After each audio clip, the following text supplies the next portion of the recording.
you will see Samadhi Pad as the first chapter. Has anyone gone through Patanjali? He has written 4 chapters, of which actually Samadhi, if we say Ashtanga Yoga, it is Yam, Niyam, Asana, Pranayam, Pratyahara, Dharana, then Samadhi. So Samadhi as such comes at the end. But while writing, Patanjali has written first Samadhi Pad. That is because very scientific writing starts with the aim. If we remember our school days and the experiments we have written, we start with the aims and objectives of my experiment. So where I have to reach, I have to be sure. I have to know what is my state of Samadhi. Or what exactly I have to attain. What type of success I have to attain. We can bring it to any of our daily stresses. That what is my expectation from that particular aspect or that particular relationship. May it be my friend, may it be my spouse, may it be my children. What is my final expectation from that particular thing? May it be my business. So what will be my ultimate, which when I will feel, oh, this is the comfortable state. I have to be very clear about it. If I again mess with that thing, one day I expect my child to become a soldier. The next day I see there is a war, then I start expecting my child to be some MBA. Then the next day I see some recession. The next day I expect my child to become some good whatever professor, some comfortable thing.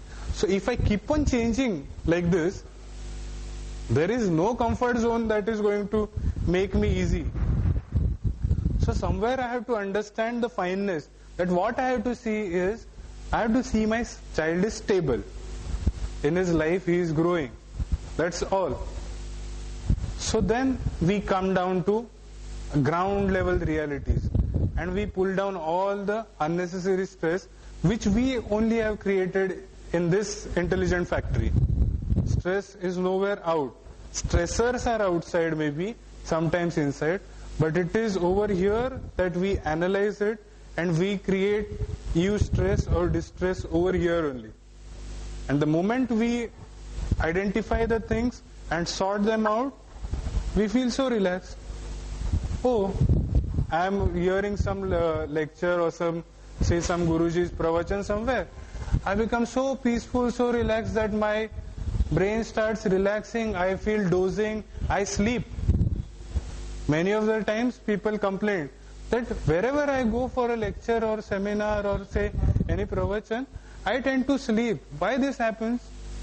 So this happens because the moment the stress clusters are released, immediately our brain goes into a relaxation phase.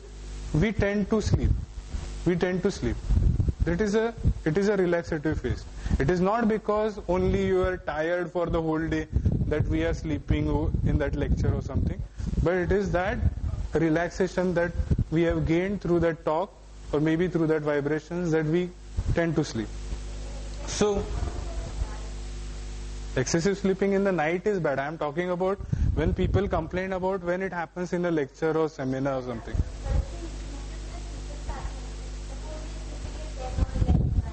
If it is a disorder type of thing, of course we have to think in terms of insomnia. I have talked on that also. I have started with insomnia.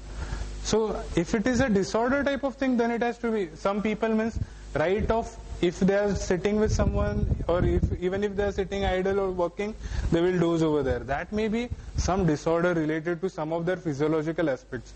That is a different thing. But when in usual terms, when a question is raised that I am otherwise fine, but I go to some Guruji or somewhere, there I feel sleepy. I am not able to even listen half of the session. I am happy to listen to him, but I am not able to listen the complete. It happens. Some people of you might have experienced it. So it is ultimately my way of thinking that defines my stress reaction. What? Yeah. So that is where my awareness part comes in. That I have to identify myself. As I told you, that commentary in my brain, I have to identify. There are thoughts being raised at every fraction of second. May they be positive or negative. That the mind is not at all concerned about. जो मन का काम ही है, वो thoughts पैदा ही करते रहेगा. some logical, some illogical. It will keep on erupting. But when I go deeper into yoga, firstly I learn to identify the thought. That yes, the thought has come. Yes, the thought has come. Earlier what was happening is that I think after, पश्चाताप, हो जाने के बाद में सब कुछ बाद में सोचते, oh, I should have not thought that way, then I would have not done that way. वो होने के बाद में we are thinking. But here we are getting the first glimpse of the thought arising, and then we are able to sort it immediately. And we are able to manage the levels of thoughts that are coming. Because they are coming at a very fast rate. Even if you analyze the last 10 minutes of my talk, what has gone, what is the commentary in your brain, if you just sit for a moment and analyze that, you will identify several thoughts that might have run. Some related to the talk over here, some unrelated to the talk over here, some positive, some negative, some ghar ka, some foreign ka, some picture ka, something or the other. Continuously, because that is the function. That is the function of my mind. And my intellect is what makes the analysis here. For what I have come over here? I have come here to listen to this particular thing. Then again, I have to listen. Is it happening? Even if I am dozing, again when I get I have come so far to listen this, I should listen. Again I start listening. So this is what is, in subtle terms, Samadhi Pradnya. That where, for what is my purpose in this particular work? If I am going to office, they say, usually it is said in very lay terms, that boss is always right. We used to be told, like, there are only two terms. If you want to work under someone, there are only two conditions. They say, T and C apply, terms and conditions apply. First statement is, boss is always right. If you don't agree with this, go to second. What is second? Go to one. Do you understand? So ultimately it is, yes, whatever the boss is always right. When it comes to business, we say that the customer is always right. So we define that what I have to derive from that relationship. If I am working, if I am performing, I have to give the best performance. If I am having a relationship with my spouse or say friend, what do I expect from that relationship? I expect calmness, I expect some homely type of cozy atmosphere. I want some place to relax myself after the hectic day. So these are my expectations. From my children I expect something.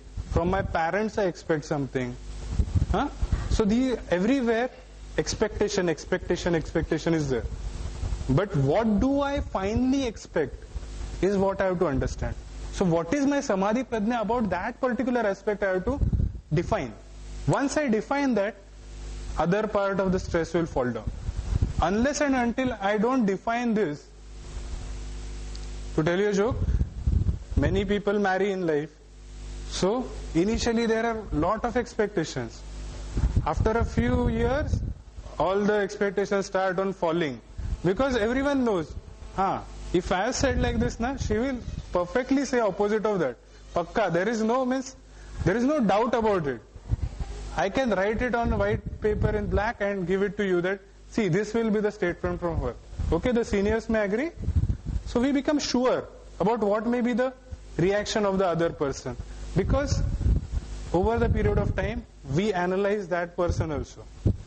And we come down to somewhere that, okay, if I have to continue this relationship, then this is my Samadhi Pradnya for that. That, yes, you are right, madam. You are right? So, jokes apart, there are some ways where we have to agree to disagree. We have to learn to agree to disagree. So these type of things, wherever we try to manage things, and we ultimately draw a fine line. That yes, if my son is earning and taking care of me, I am fine about it. Let him do MBA or let him do engineering, let him be a doctor or whatever. If he is taking care of me, if he is kind to me, that is fine for me. So that is my samadhi prajna for my son. So ultimately, once I reach to that thing, everything falls down. What I have to do? I have to practice. I have to convey my yoga skills to my students.